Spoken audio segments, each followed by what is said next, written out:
Hello friends, welcome back to my YouTube channel. ಇವತ್ತಿನ recipe ಏನಪ್ಪ ಅಂದರೆ ಗೋರಿಕಾಯಿ ಅಥವಾ ಜವಳಿಕಾಯಿ ಪಲ್ಯ ಅಂತ ಹೇಳ್ಬೋದು.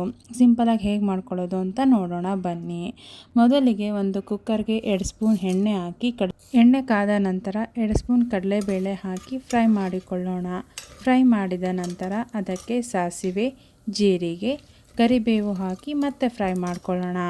ನಂತರ ಬೆಳ್ಳುಳ್ಳಿ ಹಾಕಿ ಫ್ರೈ ಮಾಡಿಕೊಳ್ಳೋಣ. ಬೆಳ್ಳುಳ್ಳಿ ಯೂಸ್ ಮಾಡೋರು ಬೇಕಾದರೆ ಹಾಕೋಬೋದು, ಇಲ್ಲ ಅಂದರೆ ಸ್ಕಿಪ್ ಕೂಡ ಮಾಡ್ಕೋಬೋದು. ಬೆಳ್ಳುಳ್ಳಿ ಹಾಕಿದ್ರೆ ಚೆನ್ನಾಗಿ ಟೇಸ್ಟ್ ಬರುತ್ತೆ ಅಂತ ನಾನು ಹಾಕಿದ್ದೀನಿ. ಬೆಳ್ಳುಳ್ಳಿ ಫ್ರೈ ಮಾಡಿದ ನಂತರ 2 ಮೀಡಿಯಮ್ ಸೈಜ್ ಈರುಳ್ಳಿಯನ್ನು ಉದ್ದಕ್ಕೆ ಹಚ್ಕೊಂಡು ಹಾಕ್ಕೊಂಡಿದ್ದೀನಿ. ಅದು ಹಸಿ ವಾಸನೆ ಹೋಗೋ ತನಕ ಹುರ್ಕೊಳ್ಳೋಣ. ನಂತರ ಇದಕ್ಕೆ ಸಣ್ಣಗೆ ಹಚ್ಚಿರುವ ಗೋರಿಕಾಯಿ ಅಥವಾ ಜವಳಿಕಾಯನ್ನು ಹಾಕಿಕೊಳ್ಳೋಣ. ಇದನ್ನು ಸಹ 2-3 ನಿಮಿಷ ಚೆನ್ನಾಗಿ ಫ್ರೈ ಮಾಡ್ಕೊಳ್ಳೋಣ. ಅದು ಹಸಿ ವಾಸನೆ ಹೋಗಬೇಕು, ಅಲ್ಲಿನ ತನಕ ಫ್ರೈ ಮಾಡ್ಕೊಳ್ಳೋಣ. ನಂತರ ಇದಕ್ಕೆ ಒಂದು ಸಣ್ಣ ಗಾತ್ರದ ಟೊಮೊಟೊವನ್ನು ಸಣ್ಣದಾಗಿ ಹಚ್ಚಿಡ್ಕೊಂಡು ಹಾಕ್ಕೊಳ್ತಾ ಇದ್ದೀನಿ.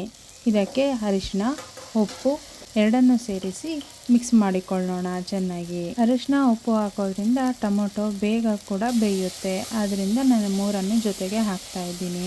ಚೆನ್ನಾಗಿ ಫ್ರೈ ಮಾಡಿಕೊಂಡು ಬೆಂದ ನಂತರ ಇದಕ್ಕೆ ಒಂದು ಸಣ್ಣ ನಿಂಬೆ ಹಣ್ಣಿನ ಗಾತ್ರದ ಹುಣಸೆ ಹಣ್ಣನ್ನು ನಾನು ನೆನಕಿ ಇಟ್ಟಿದ್ದೆ. ಅದರ ಜ್ಯೂಸನ್ನು ಕೂಡ ನಾವು ಇದಕ್ಕೆ ಹಾಕ್ಕೊಳ್ಬೇಕಾಗುತ್ತೆ. ಅದನ್ನು ಚೆನ್ನಾಗಿ ಕುದ್ದ ನಂತರ ಅದಕ್ಕೆ ಹುರಿಗಡಲೆ ಪುಡಿ, 1 ಸ್ಪೂನ್ ಖಾರದ ಪುಡಿ ಹಾಕಿಕೊಳ್ಳಿ. ನೀವು ಖಾರ ತಿನ್ನೋರಾಗಿದ್ದರೆ 1.5 ಸ್ಪೂನ್ ಬೇಕಾದರೂ ಹಾಕಿಕೊಳ್ಳಬಹುದು. ನಂತರ 2 ಸ್ಪೂನ್ ಧನಿಯಾ ಪುಡಿ ಹಾಕ್ಕೊಂಡು ಚೆನ್ನಾಗಿ ಮಿಕ್ಸ್ ಮಾಡ್ಕೊಳ್ಳೋಣ. ಇದು ಮಿಕ್ಸ್ ಆದ ನಂತರ ಇದಕ್ಕೆ 1 ಟೀ ಗ್ಲಾಸಲ್ಲಿ ನಾನು ನೀರು ಹಾಕ್ಕೊತಾ ಇದ್ದೀನಿ. ನಿಮಗೆ ಕನ್ಸಿಸ್ಟೆನ್ಸಿ ನೋಡಿಕೊಂಡು ನೀವು ಹಾಕ್ಕೋಬೋದು. ಚೆನ್ನಾಗಿ ಮಿಕ್ಸ್ ಮಾಡಿಕೊಂಡು ಕುದಿಯಲು ಬಿಡಿ.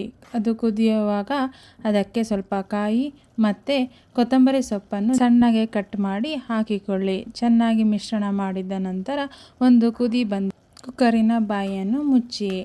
ನೋಡಿದ್ರಲ್ಲ ಸ್ನೇಹಿತರೆ, ಎಷ್ಟು ಸುಲಭವಾಗಿ ಮಾಡ್ಕೊಳ್ಳೋದು ಅಂತ 3 ವಿಷಲ್ ಬಂದರೆ ನಿಮ್ಮ ಗೋರಿಕಾಯಿ ಅಥವಾ ಜವಳಿಕಾಯಿ ಪಲ್ಯ ರೆಡಿಯಾಗೇ ಬಿಡುತ್ತೆ. ಇದನ್ನು ಬೇಕಾದರೆ ನೀವು ರೊಟ್ಟಿ, ಚಪಾತಿ, ದೋಸೆ ಯಾವ ರೀತಿ ಬೇಕಾದರೆ ಸರ್ವ್ ಮಾಡ್ಬೋದು.